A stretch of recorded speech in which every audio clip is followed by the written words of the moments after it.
முதல்ல வானல் வச்சிடலாம்.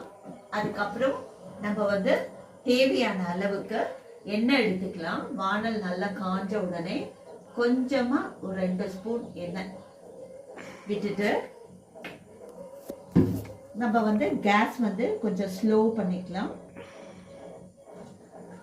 ஃபர்ஸ்ட் கடுகு எடுத்துக்கலாம். கடுகு போட்டுட்டு அதுக்கப்புறம் தட்டை உளுந்து எடுத்துட்டு அதுக்கப்புறம் நம்ம அந்த ஜீரகம் வச்சிடலாம். ஜீரகம் வச்சுட்டு இப்போ நம்ம வெங்காயம் போடலாங்க. வெங்காயம் போட்டுட்டு நல்லா வதக்கிடலாம். நல்லா வதக்கிட்டு கருவேப்பிலை போட்டு பச்சை மிளகாய் போட்டுடலாம். போட்டு நல்லா வதக்கணுங்க. நல்லா